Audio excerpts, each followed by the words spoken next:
C'est un honneur d'être ici ce soir. Mon nom est Ken Tovin. Je vis à Pensacola, Floride.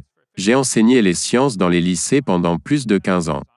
Et maintenant, je voyage pour faire des séminaires sur la création, l'évolution et les dinosaures. Nous croyons que la création se doit de glorifier le Dieu du Créateur et lui donner le crédit de ce qu'il a fait. Donc notre position est que la Bible est vraie et que la théorie de l'évolution est sérieusement erronée. Je suis Reynold Schlitter. J'enseigne ici, ce qui veut dire que je vis dans les environs. Je ne peux d'aucune manière supporter l'introduction que nous venons juste d'entendre. J'ai essayé durement de me concentrer afin de tout comprendre. La Terre a été créée, il y a 6000 ans, en 6 jours, par Dieu. Je suis confus, étant philosophiquement cohérent et étant une personne très honnête. Je suis sûr que vous pouvez me dire, d'où vient Dieu ? En addition.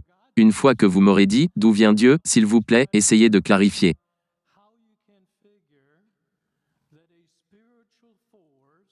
Comment vous pouvez comprendre qu'une force spirituelle peut avoir un impact sur un univers matériel pour le créer ?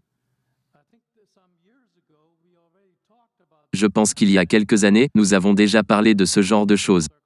Et des cercles philosophiques en tout cas posaient la question.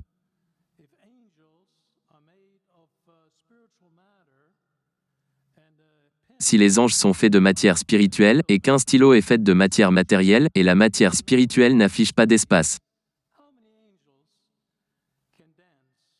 Combien d'anges peuvent danser sur la pointe d'un stylo ?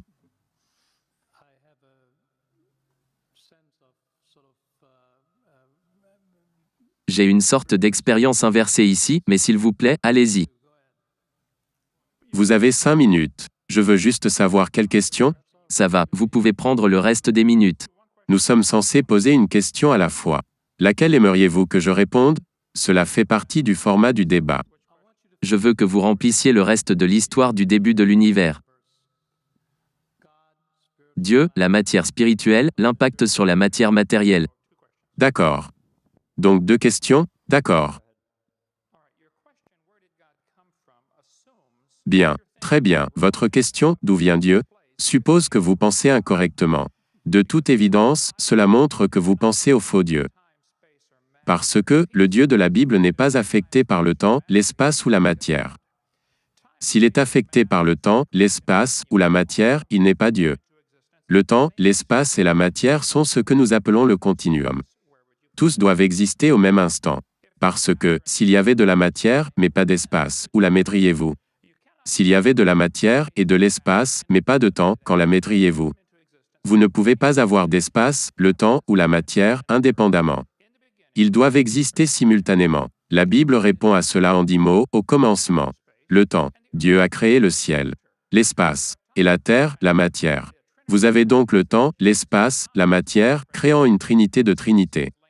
Vous savez juste que le temps est le passé, le présent, le futur. L'espace a la longueur, la largeur, la hauteur. La matière a le solide, le liquide, le gaz.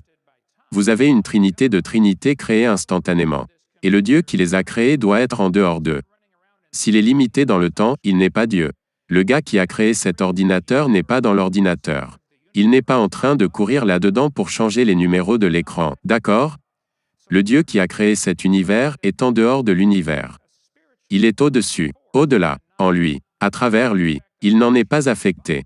L'idée du concept qu'une force spirituelle ne peut avoir aucun effet sur le corps matériel. Eh bien, je suppose que tu devrais m'expliquer des choses comme les émotions, et l'amour, et la haine, et l'envie, et la jalousie, et la rationalité. Je veux dire, si votre cerveau n'est qu'une collection aléatoire de produits chimiques qui se sont formés par hasard au cours de milliards d'années. Comment alors pouvez-vous faire confiance à vos propres processus de raisonnement et penser que vous avez ? D'accord. Donc votre question d'où vient Dieu renvoie à supposer que ce Dieu est limité. Et c'est ça votre problème. Le Dieu que j'adore n'est pas limité par le temps, l'espace ou la matière. Si je pouvais mettre le Dieu infini dans mon petit cerveau, il ne va pas valoir la peine d'être adoré, cela est certain. C'est donc ce Dieu que j'adore. Je vous remercie.